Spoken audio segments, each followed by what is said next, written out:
Kalau bulan lalu gue bilang Realme 7 adalah Realme terbaik di 2020, bulan ini Realme ngeluarin lagi nih, yaitu Realme 7 Pro. Kayak gimana kualitasnya? Yuk kita bahas. Realme 7 Pro ini hadir dengan desain yang terinspirasi dari kaca. Karena cuma terinspirasi, jadi bodinya ini masih terbuat dari polikarbonat. Unit yang gue pegang ini warnanya adalah mirror silver. Ada juga satu unit lagi yang warnanya kayaknya black atau blue gitu deh, gue lupa. Bodi bagian belakangnya ini nangkap cahaya dengan sangat unik, apalagi ada garis yang memanjang dari atas ke bawah yang kalau disinarin sama cahaya itu beda kanan sama kirinya. Bodinya juga kelihatan gloss, tapi kalau kita pegang dari dekat, bodinya ini ternyata teksturnya matte ya. Tulisan Realme juga gak ketinggalan, masih ada di bagian bawah. Kalian juga dapetin sebuah soft case yang gue sangat menyarankan kalian pakai soft case-nya ini karena bodi dari Realme 7 Pro ini sangat fingerprint magnet banget. Di bagian atas bodi belakangnya kita bisa nemuin adanya konfigurasi kamera dengan bump kamera yang gak terlalu tinggi, dan ini menurut gua bagus. Kamera utamanya ini punya resolusi 64 megapiksel dengan sensor Sony IMX682. Ada juga lensa ultra wide angle dengan lebar 119 derajat dan resolusi 8 megapiksel. Ada lensa makro dan juga lensa black and white portrait yang punya resolusi masing-masing 2 megapiksel. Di bagian sisi kanan kita bisa nemuin adanya tombol power dengan aksen warna gold instead of kuning yang biasa dipakai sama Realme, dan ini bagus banget. Di sisi bagian kiri kita bisa nemuin adanya SIM card tray dan juga volume rocker up dan volume rocker down. Di bagian bawah kita masih dapetin semua jack lengkap nih. Ada jack audio, microphone, USB Type-C, dan juga adanya speaker. Ngomong-ngomong tentang speaker, ternyata Realme 7 Pro ini punya dual speaker yang gue suka sama kualitasnya. Speaker 1 ada di bagian bawah yang tadi nih, dan speaker 2 itu ada di bagian atas dari layarnya. Kedua speaker ini ngasih kualitas dan juga volume suara yang sama. Nggak seperti handphone dual speaker kebanyakan yang muncul lebih dulu. Itu biasanya secondary speaker yang ada di atas layarnya ini suaranya lebih kecil. Kalau yang ini enggak. Dua-duanya menurut gue suaranya seimbang. Kayak begini.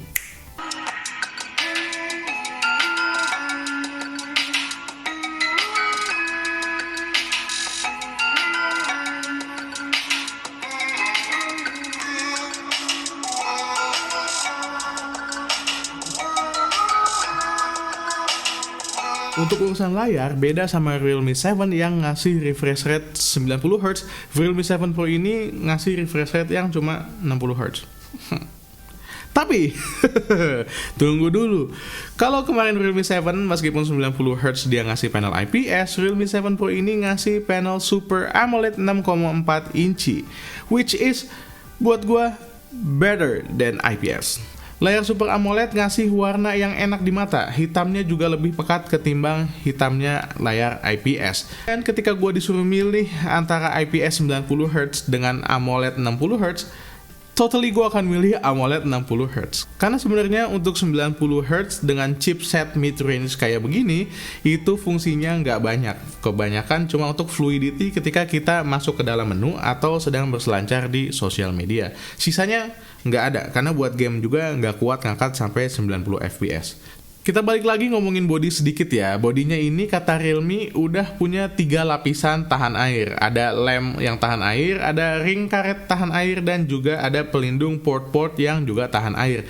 Tapi Realme sendiri nggak bilang kalau handphone ini punya IP rating. So gue tidak menyarankan untuk kalian memandikan handphone ini dengan air. Diajak berenang juga jangan. Tapi kayaknya kalau nauzubillah nih ya, kesiram atau ketumpahan itu masih aman. Kayaknya. Gue gak mau nyoba juga. Yang seru dari Realme 7 Pro ini selain dual speaker, layarnya yang juga Super AMOLED, itu ada satu lagi, ngecharge-nya cepet banget. Realme sudah menyediakan 65 watt Super Dark Charge yang gede banget itu, 65 watt. Efeknya apa? Baterai 4500 mAh dari Realme 7 Pro ini bisa di-charge dari 0 sampai 100% hanya dalam waktu sekitar 35 menit. Yes, nggak bohong, itu cepet banget. Kasusnya sih kalau misalnya kalian lupa ngecharge di malam hari, terus kalian lagi pengen siap-siap ke kantor, sarapan, kalian bisa ngecharge dulu, mandi, sarapan, selesai sarapan, baterainya udah penuh. Itu asik banget, serius deh, cepet banget. Realme 7 Pro ini udah ditenagai sama Qualcomm Snapdragon 720G, yang artinya dia kuat untuk diajak kita main game. Untuk game-game yang biasa kalian mainin kayak PUBG Mobile, Free Fire, dan Call of Duty Mobile hampir rata kanan dan stabilitasnya juga bagus, bisa kalian dapetin di Realme 7 Pro ini. Untuk Genshin Impact, ya settingan high masih bisa dikejar. Tapi untuk lebih lengkapnya lagi, tungguin video nyiksanya yang akan muncul dalam beberapa hari. OS dari Realme 7 Pro ini juga sudah memiliki Realme UI dengan basis Android OS 10. Yang harapan gue sih akan dapat Realme UI berikutnya dengan basis Android OS 11, tapi belum ada pengumuman sih, cuma harusnya dapat, mengingat dia adalah salah satu handphone Realme yang paling baru. Beberapa fitur lainnya di Realme 7 Pro ini adalah adanya in-display fingerprint sensor dengan kecepatan yang menurut gue cukup cepat, apalagi dibantu sama face unlock. Jadi duluan deh, mana yang duluan? Antara fingerprint sensornya ngebaca duluan terus layarnya kebuka, apa face unlocknya duluan? Dan kombinasi keduanya itu sangat menyenangkan untuk dimiliki. Kalau kalian takut kehilangan sama NFC yang ada di Realme 7, jangan khawatir karena di Realme 7 Pro ini juga sudah dibekali sama NFC. Buat kalian yang mau top up e-toll card, bisa banget di sini. Sekarang kita bahas sedikit tentang kameranya. Kamera utamanya ini punya resolusi 60 megapiksel, menghasilkan gambar yang udah cukup bagus untuk kelasnya. Bagus banget malah. Kalau kemarin Realme 7 itu banyak yang muji-muji kameranya, Realme 7 Pro ini juga nggak beda. Warna yang dihasilkan itu on point, semua warna di kulit itu bagus. Gua yang punya kulit sawo busuk kayak begini, itu masih bisa difoto dengan bagus, tanpa shifting warna kulitnya ke merah atau terlalu hitam. Biar ganteng. Natural bokeh yang dihasilkan sama lensanya juga udah cukup bagus. Meskipun gue nggak dapat informasi bukaan lensanya ini berapa, tapi kayaknya bukaan lensanya cukup besar karena natural bokehnya tanpa kita menggunakan mode portrait ini udah bagus banget. Untuk mode foto standarnya ini ada filter yang menurut gue menarik, yaitu filter cyberpunk. Jadi buat kalian yang suka sama cyberpunkan, apalagi sekarang bentar lagi keluar Cyberpunk 2077, kalian akan suka banget sama filter ini. Untuk mode portraitnya kita bisa dapetin bokeh yang masih on point. Meskipun kadang-kadang miss, menurut gua ini masih wajar. Untuk lensa ultrawide 8 megapikselnya sendiri menghasilkan gambar yang menurut gua cukup tajam, meskipun levelnya berada tentu saja di bawah lensa standarnya.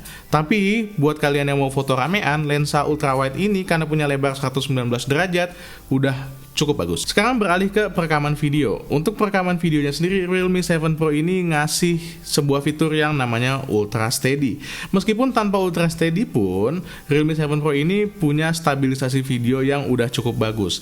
Bukan yang terbaik, tapi udah lumayan bagus. So, kayak begini hasilnya tanpa Ultra Steady dan dengan Ultra Steady. Ini adalah hasil perekaman kamera dengan Realme 7 Pro. Kamera belakang tanpa menggunakan Ultra Steady.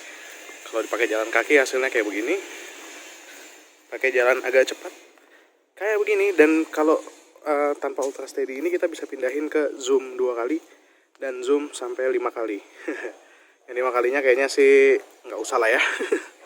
2 kali masih oke banget nih. Dan ini kalau kita menggunakan kamera belakang dengan Ultra Steady hasilnya jadi seperti ini. Ini steady banget, dipakai jalan biasa, dipakai jalan cepat juga masih steady, bagus ya. Cuma kalau pakai Ultra Steady ini kayaknya yang digunakan lensa ultra wide, jadinya nggak bisa pindah-pindah lensa lagi. Harus terima aja hasilnya segini doang. Videonya ini ada beberapa filter yang menarik. Yang paling menarik buat gue itu ada namanya AI Color Portrait Video. Kamera selfie 32 megapikselnya juga menghasilkan gambar yang udah cukup banget buat dipajang di sosial media. Mode portraitnya juga menghasilkan bokeh yang cukup rapi. Kamera depan dari Realme 7 Pro, kalau di kamera depannya Realme 7 Pro itu nggak ada Ultra Steady, jadi kita terima aja hasilnya kayak begini. Kalau dipakai jalan agak cepet, ya begini deh hasilnya. Lihat langit masih kelihatan. Sama seperti kamera belakangnya, perekaman video di kamera depan ini juga punya filter AI Color Portrait Video. Nah, kalau ini pakai AI Color Portrait Video di kamera depannya Realme 7 Pro. Bagus ya separasi warnanya, yang ada warnanya cuma muka manusia doang nih. Sisanya di belakang grayscale. Mudah-mudahan hasilnya bagus. Kayaknya sih bagus. Dari semua fitur kameranya sebenarnya yang kurang buat gua itu justru ada di user experience-nya. Semua filter yang cakep-cakep yang di-mention sama Realme tadi itu adanya di bagian belakang. Jadi kalau kita pencet filter itu kita harus scroll dulu sampai ujung supaya kita dapetin filter yang menurut Realme itu bagus. Kenapa filter yang bagus itu nggak ada di depan aja? Padahal itu lebih asik dan lebih memudahkan kita untuk menggunakan filter. Karena ketika gue bikin video ini, gue belum dapat bocoran berapa harga dari si Realme 7 Pro ini. Menurut gue, Realme 7 Pro ini masih layak lah untuk dihargai di angka sekitar 5 jutaan bawah. Misalnya maksimal 5,5 juta. Tapi akan cakep banget kalau misalnya Realme ngejual handphone ini di harga 4.999.000 rupiah. Kalian dapetin desain yang cakep, build quality yang lumayan solid, dan juga hasil kamera yang bagus. Dengan Snapdragon 720G, kalian bisa mainin game-game yang sekarang ada, bahkan Genshin Impact juga masih bisa dimainin di Realme 7 Pro. Meskipun video gaming testnya tungguin. Oke, itu aja video dari gua kali ini. Kalau kalian suka sama video ini, silahkan di like. Kalau kalian gak suka, kalian tahu apa yang harus kalian lakukan. Gue Dian dari Main Lagi pamit. Itu aja ya. Assalamualaikum warahmatullahi wabarakatuh. Bye.